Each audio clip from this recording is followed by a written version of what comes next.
Okay, welcome back. Hope everyone's doing well. So, this is the last topic that we have to cover for this semester, and then we're done.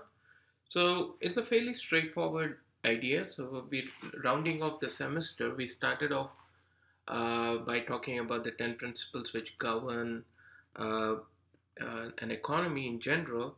And we'll round up by talking about how governments can improve upon market outcomes, right? So we already talked about the cases where government intervention is important to improve on market outcomes, the cases with externalities. We didn't really have time to talk about cases of market failure when there's monopolies and monopsonies. But the last thing that we'll talk about is why is the government ever involved in the provisioning of certain kinds of goods and services, right? So we'll talk about public goods and common resources, how we define them in the context of the economy. So what are public goods? What are common resources? What's the difference between them, right? And why do markets that we've extolled that uh, the virtues of that the market is this efficiency mechanism that we are able to generate efficient outcomes using the market system.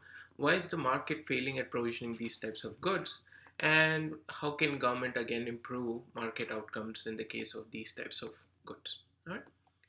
So if you step back and think about the types of goods that we consume on a day-to-day basis, the goods and services that we buy in the market system, right? Your groceries, your rent, your clothes, whatever have you, your coffee, everything is traded as part of a market system. There's a market for coffee, there's a market for clothing, there's a market for housing, there's a market for labor. So there's a lot of these different markets through which we transact most of our economic lives, right? But if you step back and think about all the other goods and services that you might consume on a day to day basis without having to directly pay for it, right? For instance, public parks, or national defense, or clean air, or clean water, whatever have you, these are goods which don't trade on a market, right? You can't trade national defense on a market, right? The efficient amount of national defense is not what the market allocates. The efficient amount of national defense is the amount of national defense that keeps the citizens of the country safe, right? So there is no, you can't trade clean air or clean water on a market. In a certain sense, the market mechanism fails when there are no prices, right? If you think about the interplay between supply and demand in the usual market system, what supply and demand, buyers and sellers of goods and services meet each other in the markets, prices change in accordance to the dynamics of the supply and demand, and the price goes into equilibrium and gives us a signal as to how to allocate these resources, right?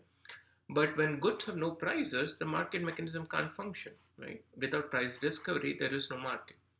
Right. So if there are no price signals which can be observed by looking at the interactions inside the market system, then we can't really come up with what an efficient allocation of a certain kind of good is. What is the efficient allocation for public parks? What is the efficient allocation for national defense? These are questions which are not solved in the context of the market mechanism, right?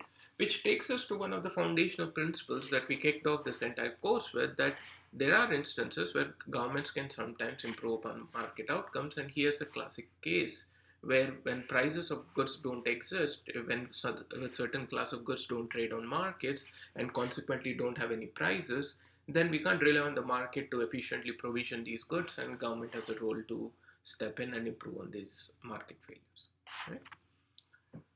So when we talk about different kinds of goods, we talk about classifying goods across two dimensions, right?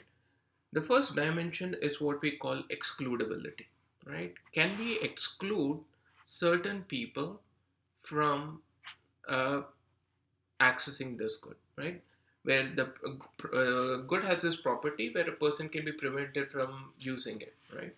So if you think about food in a restaurant, the price mechanism on the one hand is telling us what the interplay between supply and demand is. On the other hand, it's also a mechanism for, if you can't pay the price that's listed on the menu, you can be excluded from buying that good. Right? The list price is also an exclusion mechanism. Right? So when prices exist, you can use the prices to exclude who gets to buy this good and who gets to consume this good and who gets to produce this good, so on and so forth. So, in a certain sense, when you think about food or internet access for that matter, if you don't pay, there's no internet access. So, in that sense, that type of a good or service is excludable. There is some mechanism through which you can exclude the consumption of that good. Other classes of goods, non excludable goods, right? So we classify goods as either being excludable or non-excludable. And if you think about national defense, right? National defense is done for the common good, right? When the military or the defense system goes out to fight a war or defends the country against some kind of incoming uh, calamity, it's not defending one person, right? You might have very strong opinions on what national defense is. You might not contribute to the tax base. You might not directly participate in the military, but there is no mechanism from which I can where you can be excluded from that entire enterprise, right? So there are goods and services in this economy that you cannot exclude goods people from, and there are goods which you can exclude people from. So for the first dimension on which we differentiate between goods is on the question of whether you can exclude whether it's an excludable good or not excludable. Okay. The other dimension on which we can rank goods or we can differentiate between goods is about rivalry in consumption, right?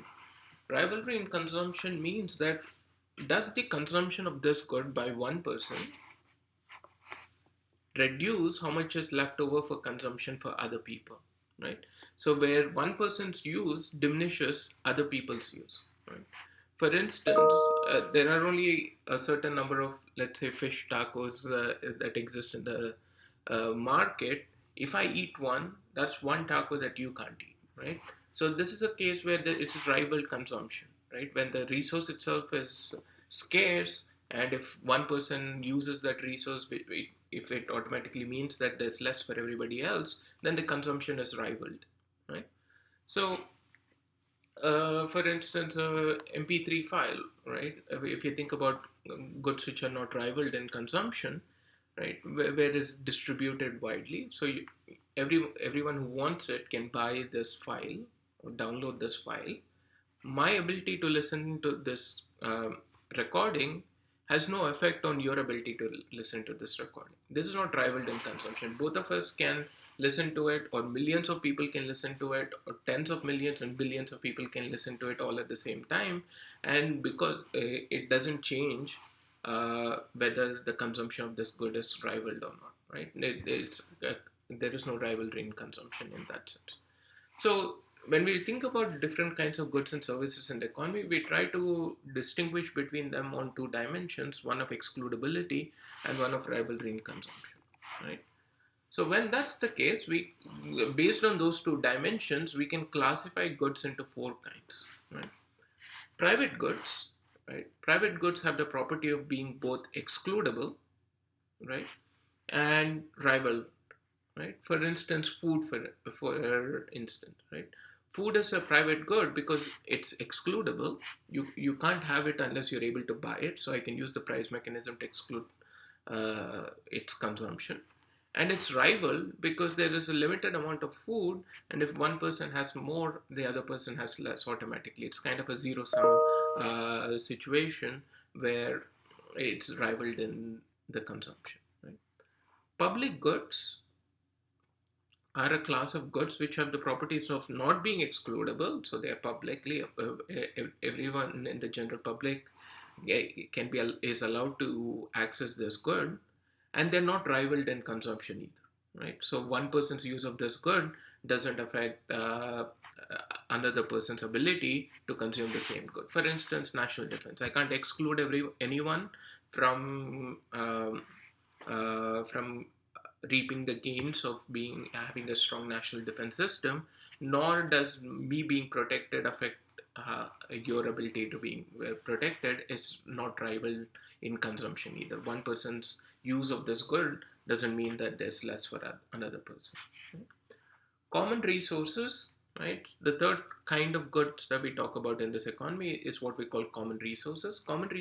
Resources are rivaled in consumption because it's a common resource. If one person uses more of it, the other person has less of it. It's rivaled in consumption and it's not excludable directly, right? Well, for instance, fish in the ocean, right? In international waters, you can do whatever, how much of fishing you want to do. We'll talk about cases where you might want to pull back and introduce regulations there. But in general, you can just fish how much ever you want. I can't exclude you from that river or that pond or that ocean. But so I can't exclude consumption of that good, but it's rivaled in consumption. So if there is a lot of overfishing in those waters, then there's less for other people who want to go into the same waters to fish, right? So when we talk about common resources, they have the problem of not being excludable, but also being rivaled in consumption. And the last kind of goods that we talk about are what we call club goods. Club goods are where they're excludable, but not rivaled in consumption. So again, this is a case of, like, let's say cable TV or that, for instance, right? I can exclude it, right? If you can't pay for cable, you won't have cable, so it's excludable, but it's not rivaled in consumption, right? Me watching TV at my house doesn't alter your enjoyment or ability to watch cable at your house or for the millions of other people and billions of people across the world. So that's a class of good that we call a club good. So we look at all goods and services in this economy, try to score them on these two dimensions. Is this good excludable, or is this good rivaled in consumption? And based on what answers we come up with, we can essentially divide up all the kinds of different kinds of goods and services in the economy into private goods, which are excludable and rivaled in consumption, public goods, which are not excludable and not rivaled in consumption, common resources, which are rivaled in consumption but not excludable, and club goods, which are excludable but not rivaled in consumption. Okay. Now, here's a thought exercise then. Okay. Consider a road, right? A road, what kind of good or service is a road, right? A road is which of the four kinds of goods that we talked about. Okay. There's no simple answer to this. The answer to this is that it depends. Okay. It depends on what kind of road is it. Is there congestion on this road? Is it a toll road that I have to pay a toll to in order to drive my car on this? So there's other things to consider. Okay, so let's think about uh, four possibilities. Right? Suppose there's no congestion. Right? If there is congestion, if there is a lot of cars on that road, then that good becomes rivaled in consumption. Because if there's a lot of cars, I'm stuck in gridlock. My enjoyment of the road is affected by you also being on the road at the same time. This is a good which is becoming rivaled in consumption, right? So if you have a congested road, then I have rivalry in consumption. If it's a toll road, then there is a price. I need to pay the toll in order to drive my car on this road or to access this road, and then it becomes excludable. So let's think about the cases where there's four possibilities. If the road is uncongested, which means that there's no rivalry in consumption, and it's a non-toll road, it's a public road, there's no toll to pay in order for me to access this road. So there's no rivalry in consumption and there is no excludability. This is what we call a public good, right? A lot of roads, as we would imagine, are public goods in that sense. What about an uncongested toll road? An uncongested toll road, it's uncongested, so there's not a lot of traffic on that road, but there's a toll I have to pay, so it's unrivaled in consumption. There's no rivalry in consumption, but it is excludable because if I don't have the ability to pay the toll, then I can't access this road, and this is a case of what we call a club good. I can exclude you, but it's not rivaled in consumption. Congested non-toll road. Congested road, lots of traffic on that road. Your being on the road is reducing my enjoyment of this road. So there is rivalry in consumption. It's non-toll, so I don't have to pay to be on this road. So there's no excludability. So this is a good which is rivaled in consumption, but not excludable. What we call a common resource. And finally, a congested toll road. A congested toll road is the worst of both worlds. Right? A congested toll road is rivaled in consumption, right? Because there's so many cars on there, that's reducing my ability to use it well. And it's also a toll road. I have to pay to be on this road, so it's also excludable. So this is what a private good is, right? Private good is a case where there is rivalry in consumption, and there is excludability as well. So it scores on both dimensions. All right. So let's take each of these goods in turn and see what problems could arise from this, right? Let's think about the case with public goods and common resources. What's the common feature between public goods and common resources is the fact that, okay, if you think about what public goods and common resources have in common, let me just go back, right? In the case of public goods and common resources, both goods are classes of goods which are not excludable, right? I can't exclude anyone from either using a public good or a common resource, right? And that's where a problem arises in these types of goods, right? When we have public goods and common resources, these are goods which are not excludable, but based on how these goods are used, they can quickly become rivaled in consumption, right? So both public goods and common resources have value, right? They have some inherent value, but there's no prices attached to this, right? Because with both public goods and um, common resources, we can't exclude anyone, so we can't have any price mechanism to exclude people from using this. So because there's no price uh, attached to this, private decisions about how to consume these types of goods can lead to inefficient outcomes. And this is a case where public policy can help to raise the overall level of economic well-being or economic welfare, as we say. Okay. So the big problem, if we think about it, is what we call a free rider problem, right? A free rider problem is the case where, because the good is not excludable, people who don't pay for the good directly, right? If you think about roads, for instance, a public road, it's collected through tax revenue. A road is built by, if the government wants to build a road, it needs money to build this road. How does it get money to build this road? It raises money through taxation, right? But if you think about that, not everyone in society pays taxes. Some people pay more, some people pay less, some people pay nothing at all. But I can't exclude anyone based on their tax status on whether you can use the public road or not, right? And that gives rise to this free rider problem. Because the goods themselves are not excludable, I can't bar anyone from using this good on any kind of ground. There's no screening mechanism. I have a problem where if, a person who obviously receives a benefit from the good but doesn't have to pay for it, right? And the free rider problem with both public goods and common resources are that because they're not excludable, people have incentives to be free riders, right? If I can get to use this good without having to pay for it, my private incentive is to try to get away with not paying for it, right? And in that sense, we might have the private market can't really work under conditions where the free rider problem is really strong, right?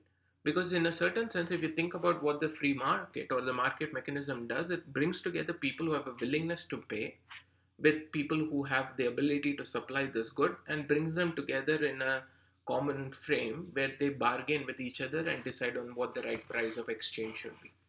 But how do I bring together put together a private market where the incentives are aligned such that people don't want to pay, who receive a benefit, have no willingness to pay for it, right? And this is a case of the private market failing in order to provision this good. It's obvious that these goods are important. It's obvious that they're valuable not only from a private point of view, it's also valuable from a social point of view, but it is beset with this free rider problem, right? So how can government can remedy this free rider problem? So the private market obviously can't overcome this problem. One way the government can actually remedy this problem is to say, okay, we obviously know that there is going to be some level of free rider. Sure. Okay. Now the question is, should we provide this good or not? Should this be a public good or not? Okay, should the government be in the business of provisioning this good or not? The calculus, as it turns out, is again based on cost benefit, right? If the total benefits from provisioning this good exceed the total cost, including the costs associated with free rider problems, then it makes sense to provide the public good and pay for it using tax revenue. Right? So, for instance, on the subway system, right? So, the subways are run by the city government, financed through taxes at the city and state level, through local taxes and state level taxes. Now the question is, there's going to be occasionally people who might jump the turnstile and ride the subway for free. Okay, that's basically where the term free rider comes from. This is a person who's enjoying a service from which they obviously get a benefit. They're going wherever they want to go without having to pay for it. Right? Now, if that free rider problem is massive, if everyone who uses the service is going to do that, then the entire system breaks down. Then the total costs associated with provisioning the service far exceed any social benefits that you might have from that service. Right? In that case, you might not want to provide this public good. But including for the fact that there is a certain percentage of the time that there's going to be turnstile jumping and there's going to be lost fares associated with it, even including for that, if you still think that the total value to society from provisioning this good exceeds the total cost associated with provisioning this good, it makes sense to provide this as a public good. Right? It makes complete sense as to provide this public good. Now the question is, okay, on a theoretical basis, it makes complete sense. Measure the total benefits versus the total cost. Now, the question is, how do I measure the total benefits? Right? What is the value I put on this number that if I have to run a subway line from one part of the city to the other, how do I figure out what is the monetary value from providing this service? How much value will people get from it? And that's hard to measure in general. It's hard to quantify in general. We can find some proxies, we can be clever about it and say what the value could be, and so on and so forth. Like, okay, so if I introduce a commuter line from point A to point B, this percentage of the people who would be driving their cars from point A to point B would save this amount of money uh, in gas. That's a direct cost of commuting, so that there's gas savings. Then there is the second cost of not having to sit around in traffic. Okay, so maybe we can put a number on that.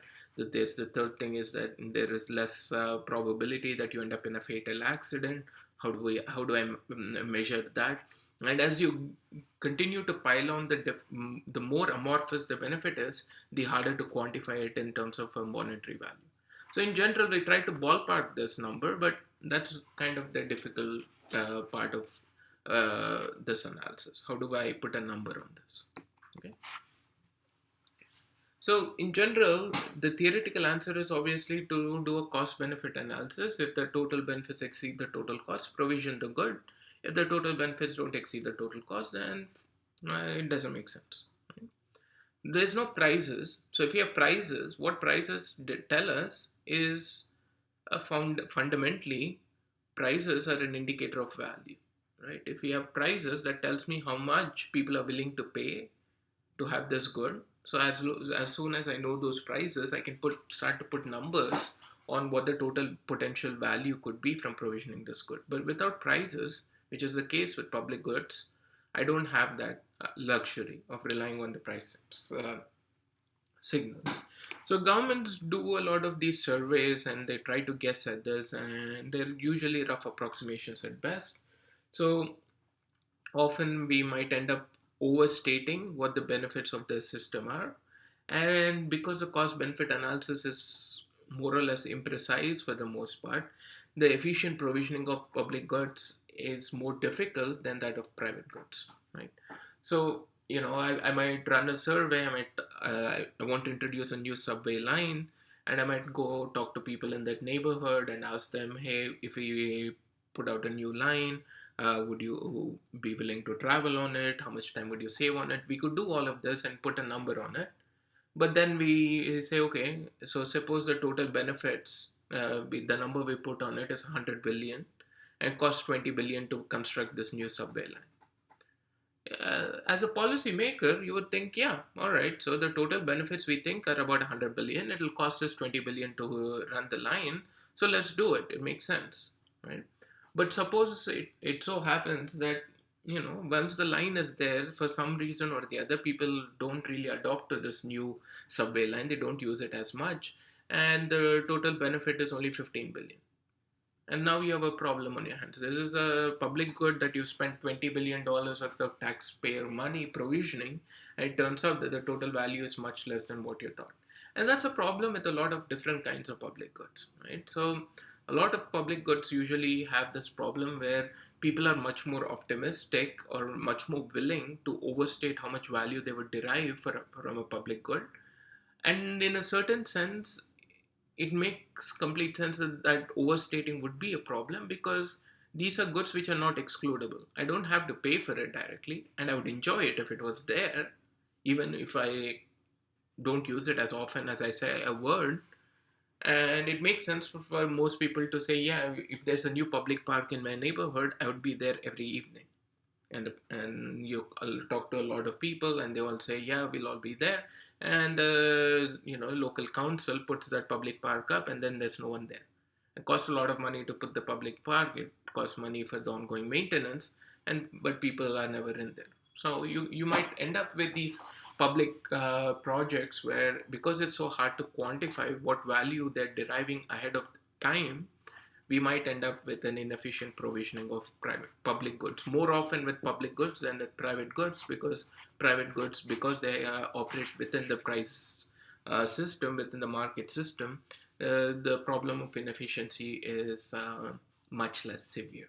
Okay. All right. So if you think about some important public goods, so here's a few examples of it. National defense. National defense is a very expensive public good, or about it's one of the largest line items in the federal budget, right? So $748 billion was allocated for the national defense in 2014. So you can imagine that the federal budget is usually about $2 to $3 trillion. So about a third, almost a third of the federal budget is allocated towards spending on national defense priorities. Right, that's a big public good that the government provisions.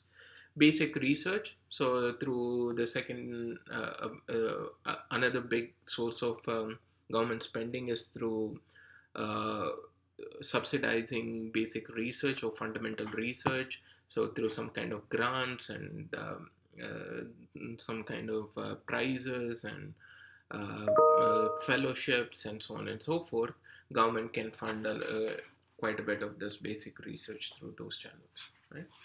Other important public goods, right, in the rise of the modern welfare state, right, a lot of these programs that we think take for granted, one thing to recognize is obviously that they haven't been around forever, right? These are goods and services that the government provides because they felt that there was a need for it, right? For instance, if you think about what we call the TANF program, right, the temporary assistance for needy families, it provides supplemental income support for poor families, right? Again, it's to make sure that people don't slip too far beyond. So when we think about the modern welfare state, the image that I want you to have is that there is the market system. At least this is how it's organized in the US. More or less, this is the flavor of what the modern welfare state looks like in most market-based advanced economies. There's the market system, right? The market system is a source of efficiency, right? It gives us makes sure that everything which can trade well inside a market system, and when the market system doesn't itself has fundamental flaws, it's a source of efficiency. Occasionally, the market system fails, there's market failures, and people fall off the market system in one way or the other. The safety net is like the net, right? The scaffolding beneath the market system to catch people as they for one reason or the other can't thrive within the market system, to catch them so that they don't fall too far below, right? This welfare state as it stands is to put a floor on standards of living, is to say that no one in a wealthy society needs to operate at a level of consumption or a level of welfare below this, right? And the goal, if you think about it, as societies, if we care about equity in society in general, is to strengthen that welfare state, to strengthen that safety net, make sure there's no gaping holes in that safety net, that we are able to capture not only the gains from the efficiency in the market system, which is powerful and it needs to be harnessed, and it's the single biggest engine of growth in the economy and has been so for decades, while also taking into consideration that people might need help every now and then, and you have a social safety net built underneath as underneath the scaffolding of the market system, right? So, for instance, same thing with food stamps, right? The SNAP, the Supplementary Nutrition Assistance Programs, make sure that you can subsidize the purchase of goods for families with low incomes. Again, it's a modern welfare program. Again, just to make sure that food in general is excludable, right? If you go to the grocery store and you don't have enough money, you you're excluded from the purchase of those goods. Now, to if you're a wealthy society, right, you might want to address that problem. You're not in a situation, the health of the economy is not such, or the size of the economy or the wealth that this economy generates is not such that a lot of people have to be hungry or uh, not have enough access to adequate nutrition. So that's where the market system fails. So it excludes certain people out of a basic necessity, out of the market for a basic necessity, and the government can step in and introduce a welfare program to plug that gap, right? For all the people who get excluded out of the market system, that way, the government can step in and make sure that they're caught up, right? So government housing programs, again, housing markets in general, again, excludable and rivaled in consumption, right? So excludable in the sense that the rent or the mortgage is a exclusion mechanism, right? I can exclude people who are not able to pay the rent or the mortgage that the market demands from having housing. Now, okay, that doesn't mean that we should get rid of all private housing and make it all public housing. No one's advocating for that. People who have the ability to pay rent or pay a mortgage should participate inside the market mechanism, buy houses or rent houses that they want, and they get charged appropriate rates, and that's fine. There, the market system works as designed, right? But there are going to be people in society who are not going who are going to be excluded from this housing market because they don't have the ability to pay the rent or the mortgage or whatever it is. And again, the social safety net that we build under the scaffolding is to make sure that we catch those people, that they don't fall too far behind, that we don't create an economy or a system of inequity, right? So the social safety net system is a companion, and a crucial companion, to the market based system, because the market guarantees efficiency in outcome, not equitable outcomes. The social safety net is how we make sure that we not only harness the efficiency gains that we get from the market system, but we supplement it by making sure that the gains are distributed in a more equitable fashion. And that's why we have a social safety net as the scaffolding which underneath the market system, right? All right. The second kind of goods that I wanted to talk about is obviously common resources, right? Common resources again share this trait with public goods in the fact that they're not excludable, but common resources can become rivaled in consumption. Okay, again, because they're not excludable, you can't prevent people who don't want to pay for it from using it. If you can't prevent people to who don't want to pay from using it, the private market can't function, and there's a role for government. Okay, Now, common resources are rivaled in consumption because it's a common resource, there's a limited amount of this resource, and each person's use reduces the ability of others to use this good, right? And the government's role then is to, in some way or the other, make sure that this common resource is not overexploited or overused, right? So there's a famous parable. There's also a very famous paper from 1973, I want to say. It's by Gareth Hardin, where Gareth Hardin talks about what he calls the tragedy of commons, right?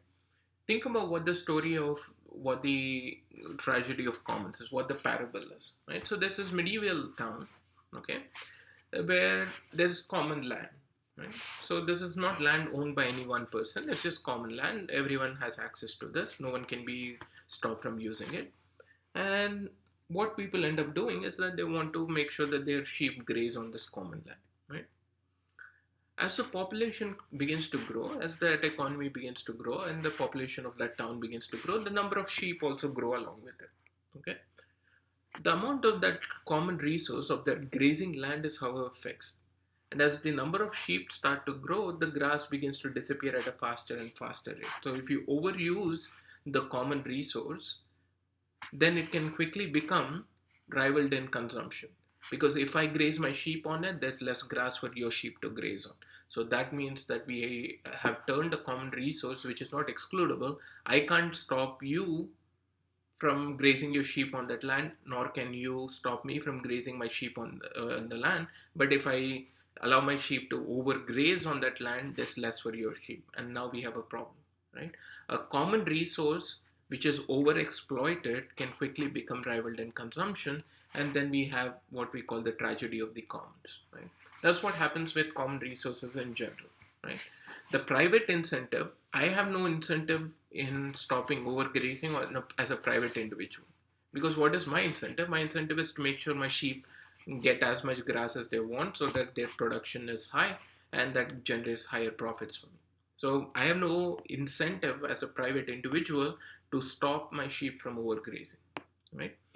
But if I do that, there is a negative externality, right? I'm imposing a disproportionate cost on all the other sheep grazers who are all dependent on this common grazing land so that they can graze their sheep too, right?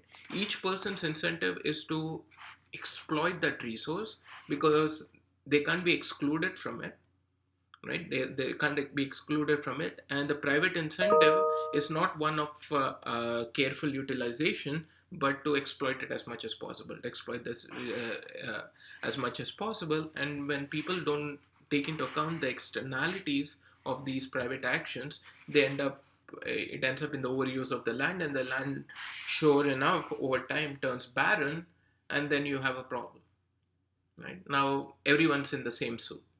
Now no one can graze their sheep, and the common resource is depleted, and now we all face this common tragedy. Our fates are sealed together, right? So this is what's usually defined as the tragedy of the commons, and the question then becomes, what policy options could we possibly adapt to prevent this tragedy, right? Okay, so let's think about a few things. Okay, so one way we could do this is that one reason why the tragedy of commons arises is because there's a negative externality, right? Overgrazing is imposing a disproportionate cost on everybody else. So one way we've already talked about when we have a case of a negative externality is to internalize the negative externality by imposing a tax. Right? You impose a corrective tax on the use of land. So in order to use this land, or if you exceed a particular set amount of how much your sheep can graze, you have to pay corrective taxes so that your private incentives are aligned with the social incentives, right?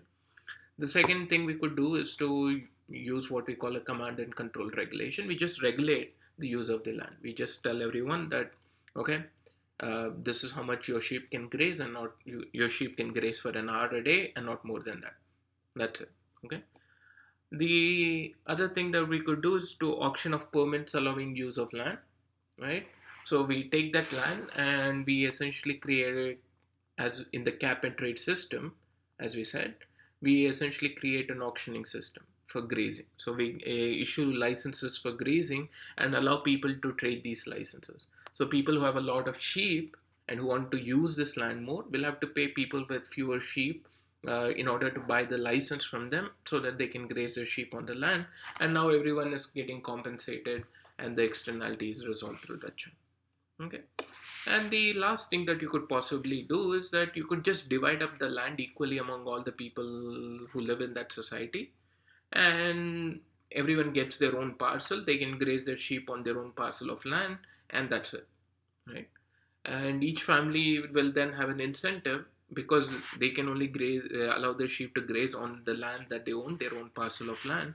They have an incentive not to overgraze their own lands, right? So now we are aligning the private incentives with the social incentives as well, right? So there are a variety of remedies that we can employ in order to overcome this problem of the tragedy of the commons, and all of these options have more or less been used in the modern times.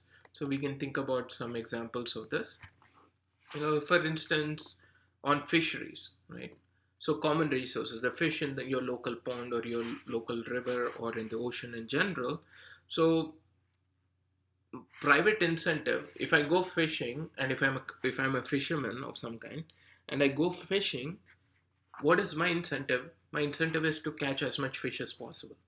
Okay, right? Is to fish as much as I possibly can, because the more I fish, the more money I make. No one is excludable from this good. It's a common water. It's for everyone in that region. So no one can exclude me from fishing, and my private incentive is to fish as much as I can. If I end up overfishing, if I end up fishing too much, I essentially end up fishing the species in that water body to extinction. That imposes a disproportionate cost on all the other fishermen in that region. Right? My overfishing is good for me, but it's very, very costly for everyone who wants to enjoy this common resource.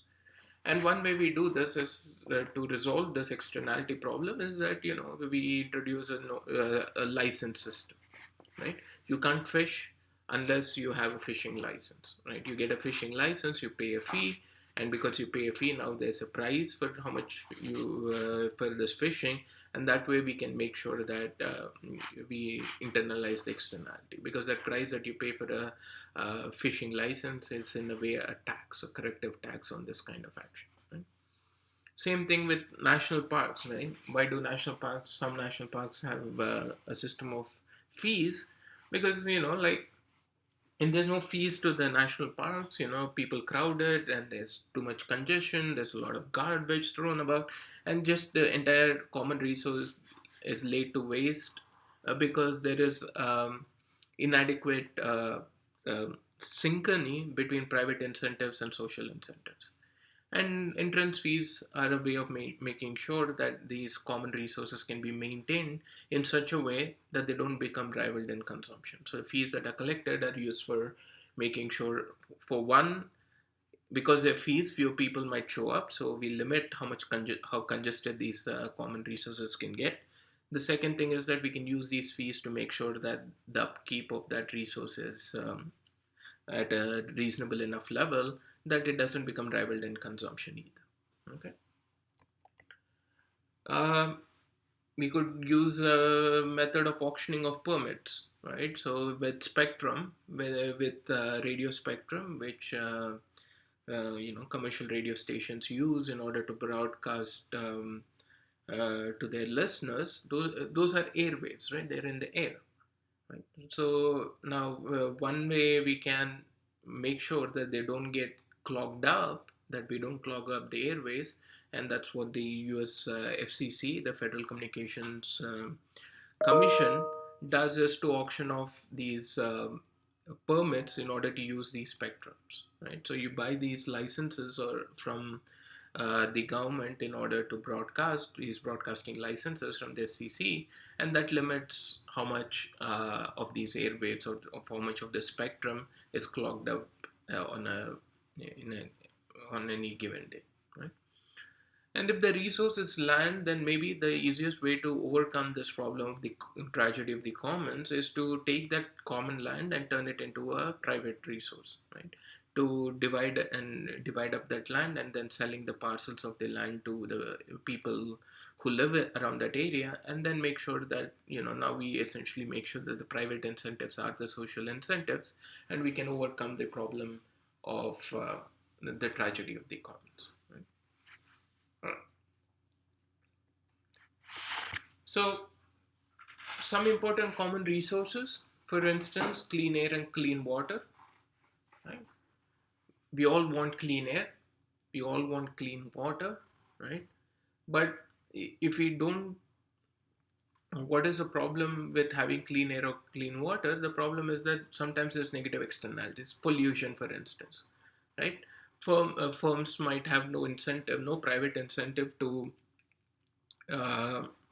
uh, in some way control how much of this toxic stuff they emit into the air or into the water, but the rest of society which consumes that air, which breathes in that air or consumes that water, bears a disproportionate cost to it.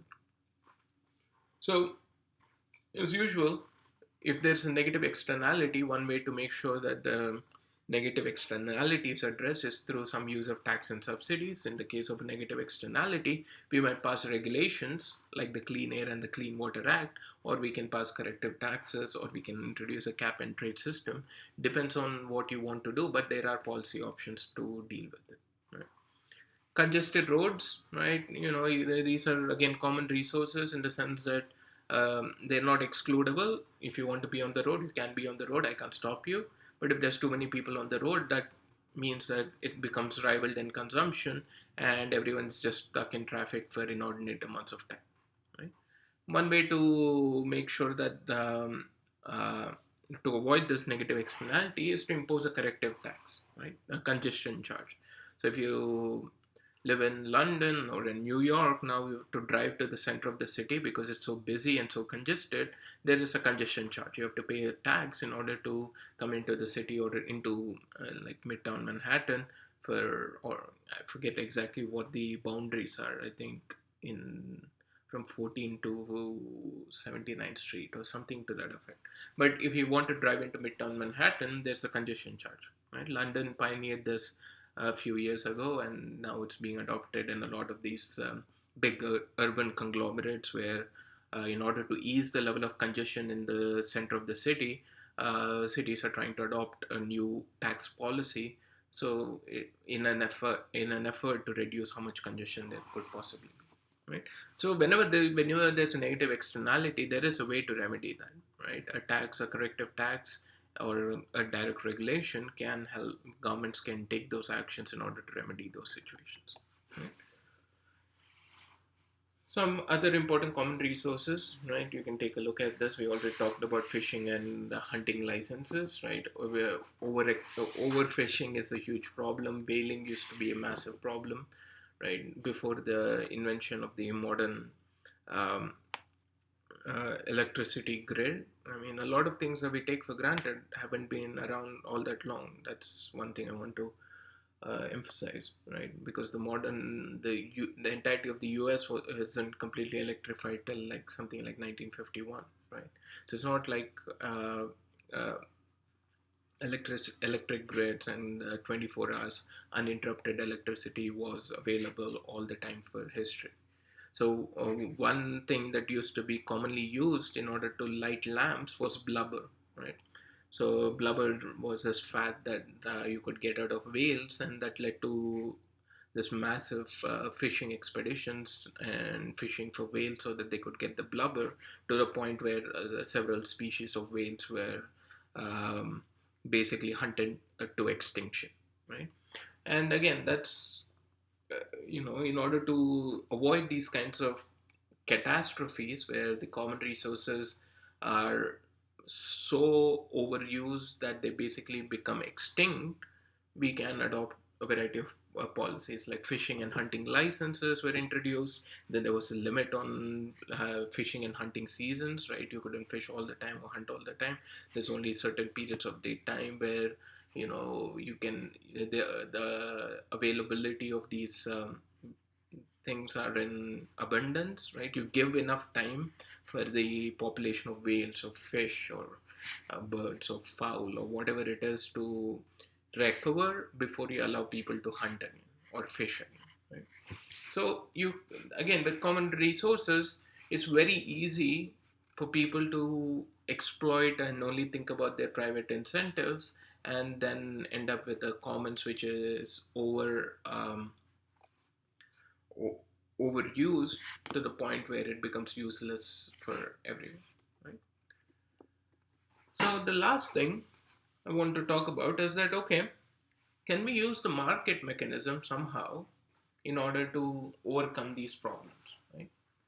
And it seems like a circular problem, right?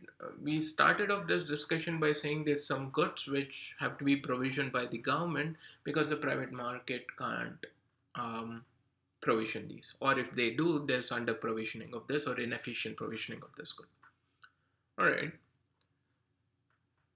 The core of the modern market system, as we understand it, is property rights.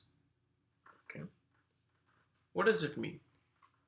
For trade to happen, for you and me to trade something, or for you and me to meet in a market and exchange some goods and services with each other, we need to establish clearly rights of ownership. Who owns what? Who has the right to sell what? Who has the right to buy what with what? Right? In a certain sense, we need well established property rights, because the market mechanism only respects the fact that exchange of goods and services can happen inside the market mechanism only when these property rights are well established. Right? So, with common resources and public goods, these kinds of goods in general, there are no well established property rights, in which case the market can't function efficiently. Right? So the government, in a certain sense, the core role for government which is given uh, to in the market system is to be the enforcer of property rights, right? The first key function of a government inside the modern market system is to first establish property rights clearly, allow for these property rights to be the basis of trade, right? And if these property rights are violated, and in that sense the trade is uh, not happening as efficiently as it should, then in some way provide a source so that these property rights can be enforced, right? That's where the legal system comes in as an enforcement mechanism for property rights, right? So one way we can, like in the case of the land with the common resource problem, we could take that common land, divide it up into private property, and allow and establish property rights and ownership rights on each of these parcels of land, and then allow for trade among people on these private pieces of property. Right? That is one way that the government can also help to avoid this problem of the tragedy of the commons. Right?